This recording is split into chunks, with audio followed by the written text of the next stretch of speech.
महासंग्राम भाग 1, एक महाकाव्य की शुरुआत। अयोध्या नगरी में श्री राम के राज्याभिषेक की तैयारियां हो रही थी। राजमहल से लेकर गलियों तक सभी हर्षोल्लास में डूबे हुए थे।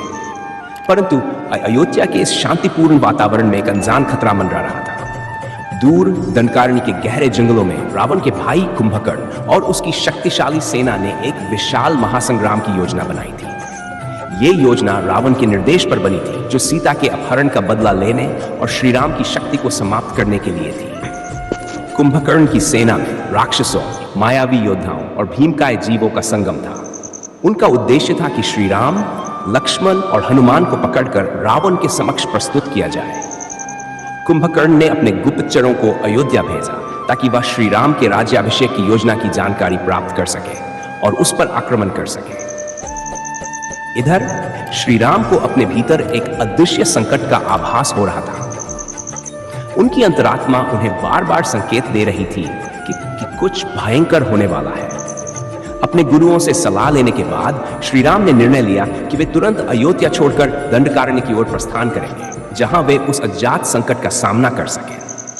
लक्ष्मण और हनुमान ने श्री राम के निर्णय का सम्मान करते हुए उनके साथ जाने का संकल्प लिया।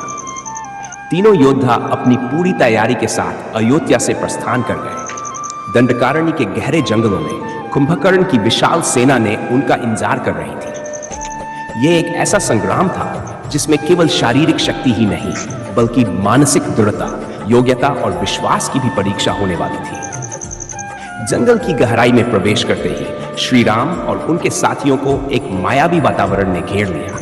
अंधकार, धुंध और भयानक आवाजें चारों ओर फैल गईं। कुंभकर्ण ने अपने मायावी जालों से श्री राम और उनकी सेना को फंसाने की कोशिश की, लेकिन श्री राम की दिव्य दृष्टि ने हर चाल को भेद दिया। पहले ही संघर्ष में श्री राम ने अपनी अग्निबाणों से कुंभकर्ण की पहली पंक्ति की सेना को धराशायी कर दिया। हनुमान ने अपनी प्रचंड शक्ति का प्रदर्शन करते हुए राक्षसों के समूह को पछाड़ दिया, जबकि लक्ष्मण ने अपने धनुष से शत्रुओं को मार गिराया।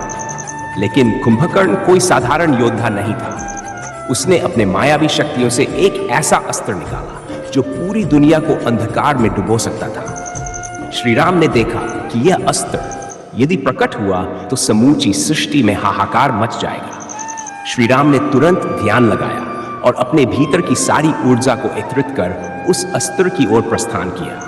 उनके कदमों से धरती कांप उठी और उनकी आंखों से तेज प्रकाश प्रकट हुआ, जिसने कुंभकर्ण के अस्त्र को निष्क्रिय कर दिया। ये महासंग्राम की शुरुआत मात्र थी। श्री राम, लक्ष्मण और हनुमान ने अपनी अद्वितीय वीरता से कुंभकर्ण की योजना को विफल कर दिया। लेकिन यह केवल प्रारंभ था। उन्हें आगे और भी भयानक संकटों का सामना करना था और रावण की असली शक्ति अब प्रकट होने वाली थी।